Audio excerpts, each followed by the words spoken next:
Hello, Capricorn, Sun, Moon, Rising, and Venus signs. Kumusta kayo? Sana po yung nasa mabuti kayong kalagayan. Welcome back po sa Star Tarot. Kung bago kayo rito, welcome din kayo. Thank you sa inyong support. I truly appreciate it. God bless you all. Tingnan natin ang mga mensahe ni Capricorn.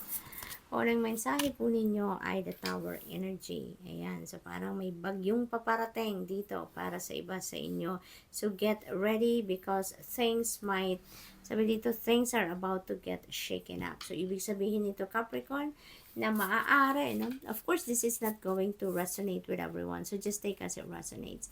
Maaaring meron ditong sudden change na mangyayari, no? Because this is a sudden change energy. Maring meron ditong biglaang pagbabagong mangyayari sa buhay ninyo, and that could be in any area of life. Depende sa inyong sitwasyon. Maring sa trabaho yan, sa karera ninyo, negosyo ninyo, pamilya, relationship. It could be anything, but definitely, kailangan na ang pagbabagong ito na mangyari. This is divine timing, no? This is the divine intervening in your circumstances para maging maayos ang inyong sitwasyon. Maaaring matagal na itong kailangang baguhin, pero siguro wala kayong ginagawa, no? Maaaring matagal na to na yung kumbaga long overdue na ang change na dapat mangyari sa sitwasyon na to, pero maybe ini-ignore nyo lang or ang tawag dito, pinagwawalang bahala nyo lang. Maaaring ganun ang sitwasyon dyan. But, when divine timing has come, things should happen talaga. So, maaaring yung universe na dito ngayon ang gagawa niyan para sa'yo.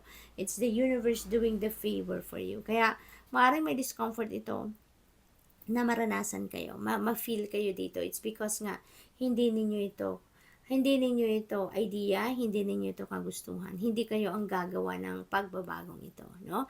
Kaya maaaring may discomfort ito. Pero rest assured, no, na kung ano man ang kahihinatnan ng event na to, ng pagbabagong ito, this is definitely for your highest good, Capricorn. Kasi hindi naman tayo hahayaan ng divine universe na maranasan natin ng mga bagay na hindi para sa atin. Hindi mangyayari sa buhay natin ang kung ano ang hindi para sa atin, na hindi parte ng life's journey natin. Kaya kung ano to, this is for your highest good. This is for your best interest. In the end, siguro sa una talaga may discomfort ito kasi nga magugulat ka. This is mayroong surprise element ito. Pero at the end of the day, you will realize na thanks God, 'di ba? Sana pala ginawa ko na 'to noon pa. Sana pala matagal ko na 'tong in-embrace na bagay na 'to or na pagkakataon na kung meron man dumating na ganito noon, 'di ba?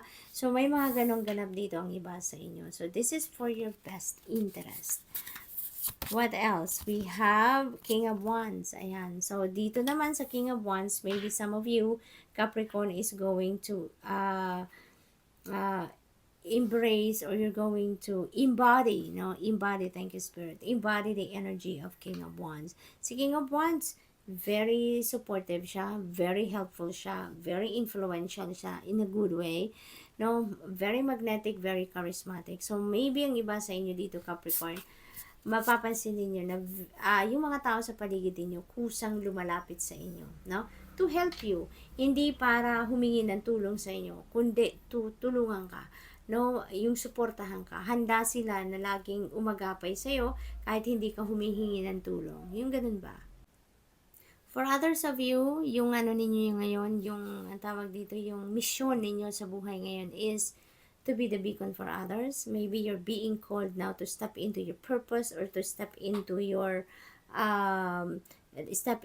mission in life ngayon, na tumulong sa maraming tao, to touch other people's life, to change the lives of many, dahil sa sarili ninyong liwanag, sa sarili ninyong radiance, yung mga ganun ba, diba? So what else? We have Six of Wands. Ayan. So this is victory energy. This is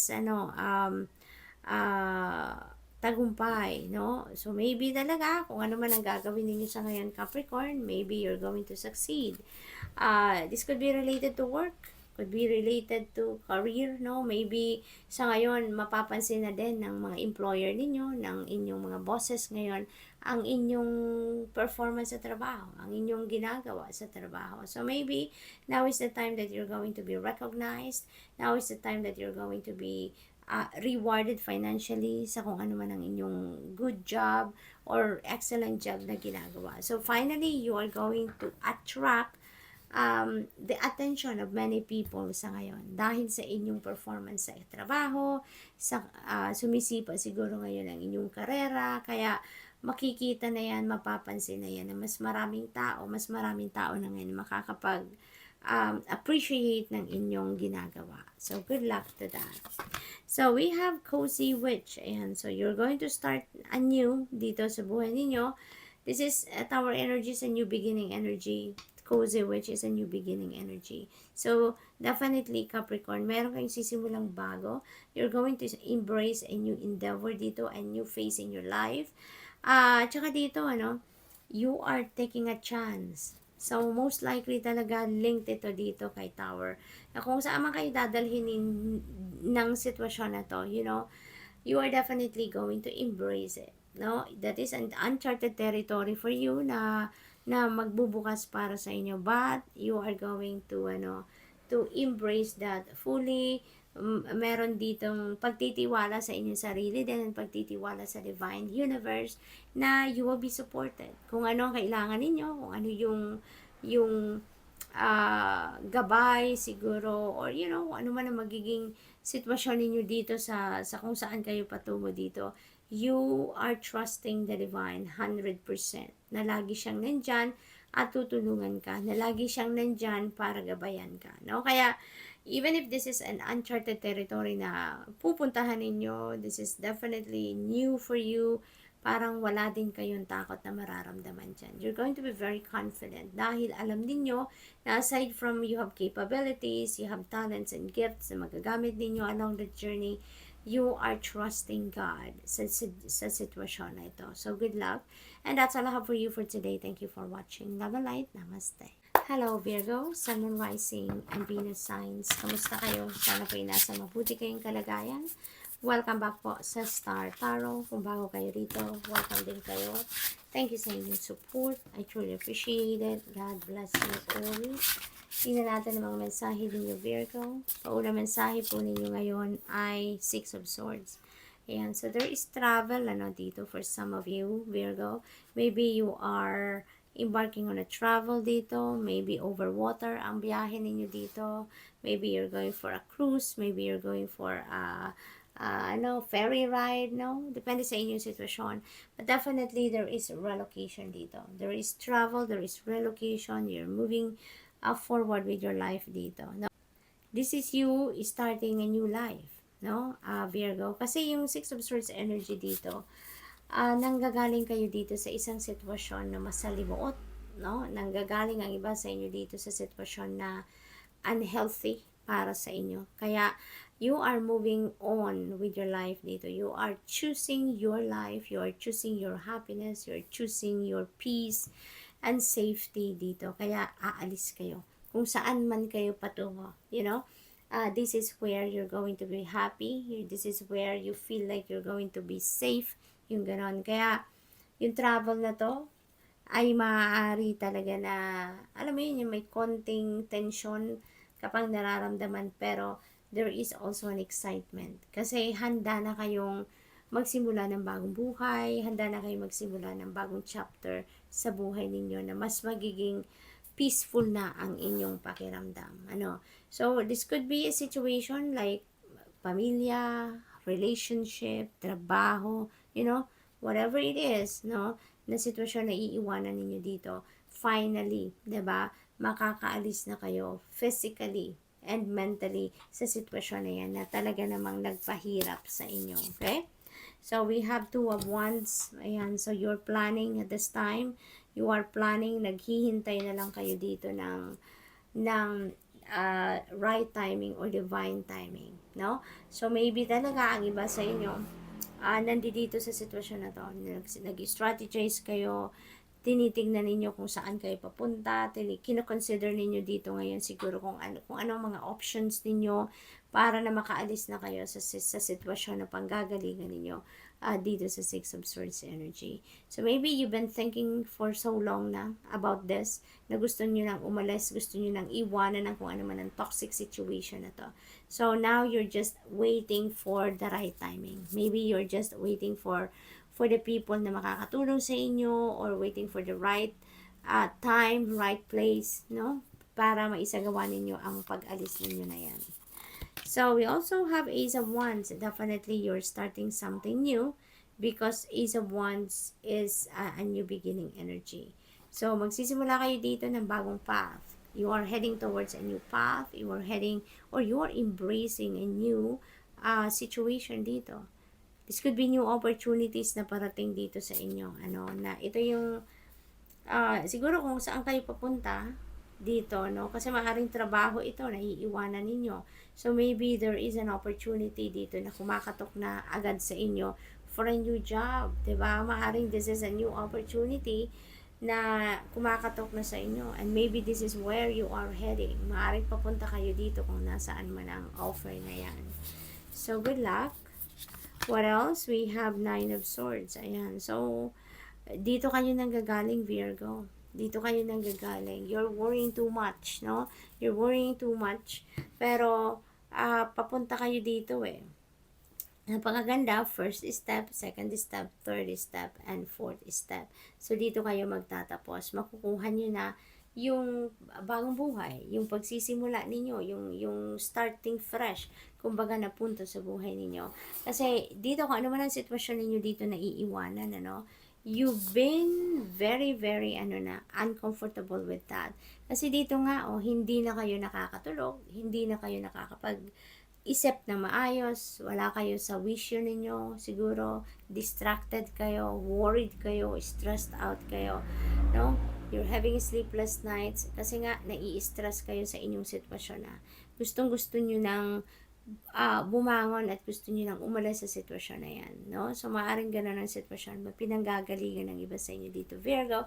That's why you are moving on from that, no? Eto na, aalis na kayo.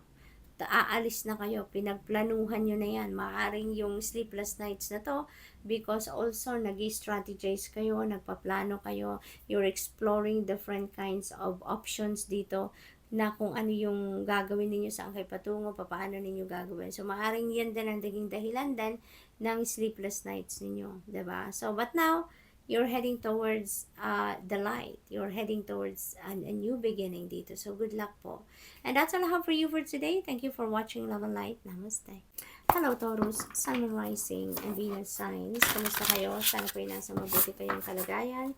Welcome back po sa Star Tarot. Kung bago kayo rito, welcome din kayo. Thank you sa inyong support. I truly appreciate it. God bless you all po. Tingnan natin ang mga messages ni Taurus. Message ni Taurus, we have the Cozy Witch. Ayan. So, definitely, meron kayong bagong chapter sa buhay ninyo na gagawin. No? You are heading towards a new beginning dito, Taurus. Meron kayong sisimulang bago. Meron kayong uncharted territory dito na papasukan. There is a new chapter in your life that you're going to embrace at this time. So, kung ano man to, this could be something na you're going to take a chance. This is something na excited kayo and at the same time, you are hoping for the best dito, no? Kaya, parang kayo ngayon, Taurus, motivated and inspired kayo to take on this new endeavor. So, what else? We have King of Pentacles energy. So, this is really beautiful. Maybe this is where you are heading, tagumpay, pagdating sa inyong money, career, and finances, no? Maybe may mga bagong financial opportunity siguro na napapasukin kayo sa ngayon. And you are heading towards success, no? Pagdating sa pera, income, source of income, trabaho, career, negosyo, yung ganon. Si King of Pentacles kasi, yung energy nito is yung bang nandun ka na sa tugatog ng tagumpay. So, it's either papunta pa lang kayo sa tugatog ng tagumpay pagdating sa inyong kaperahang aspeto, or maybe ang iba sa inyo nandoon na sa sitwasyon na yan. Maybe you're already experiencing financial comfort. Maaaring nandoon na kayo sa punto na marami na talaga kayong ipon, napapaligiran na kayo ng kaperahan, ini-enjoy nyo na yung wealth. So, posibleng ganun ang sitwasyon dito ng iba sa inyo, Taurus, no? So, what else? We have Seven of Swords. So, ang iba sa inyo dito, Taurus, maaaring merong mga tao sa paligid ninyo na negative vibes sila, no? Negative vibes ang dating. Na kahit makasagasa ng iba, tulad kayo, maaaring kayong mabiktima, 'di ba? Na kahit masagasaan kayo, mabypass kayo, they don't care about it, no? Basta lang na makakuha sila ng kung ano ang gusto nila from you. So, posibleng may ganong ganap dito ang iba sa inyo. So, be careful, no? Be careful. Kasi si Seven of Swords energy, this is an energy of cheating, of a liar, of a stealer, yung ganon. So, maaari din na mayroong mga tao sa paligid ninyo dito na dahil nakikita kayong successful na, dahil nakikita kayong nagsisimula ng maging matagumpay sa buhay, lalo-lalo na sa inyong money, career, of finances, maybe there are people dito na nagbabantay kung kailan makapangbudol sa inyo. Maaaring meron dito nagbabantay sa inyo para kung kailan sila makapag-take advantage sa inyo. Kaya also be careful, no? Be careful and always be vigilant. Lagi kayong mapagmatsyag, lagi kayong kinobserver kayo dapat para makikita agad ninyo or mararamdaman ninyo agad if there is something off with a person or group of people around you, no, Taurus? So, be careful. So, what else? We have Six of Pentacles energy. So, talaga merong mga perang parating sa inyo. Merong mga biyayang parating sa inyo. There are a lot of financial blessings na maaring kumatok talaga sa inyo at this time. Parang panahon din ito ng pagtanggap ninyo. You are, kasi yung generosity energy, 'di ba? Two sides 'yan eh. Sometimes kayo yung kayo yung nagbibigay, kayo yung benefactor, kayo yung nag-share ng blessings niyo. At times naman kayo naman, no? Or tayo naman yung nasa receiving end. Tayo naman yung tatanggap, tayo naman yung kailangang humingi ng tulong, yung ganun ba. Pero ngayon, parang kayo yung nasa receiving end, hindi ba? Kayo yung makakatanggap ng biyaya, kayo yung makakatanggap ng tulong, kayo yung makakatanggap ng blessing. So, this is really beautiful kasi napipick up ko dito sa Six of Pentacles.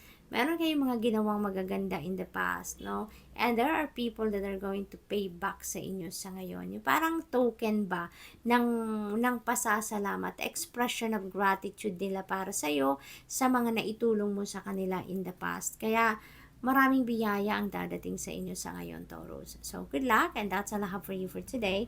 Thank you for watching Love and Light. Namaste.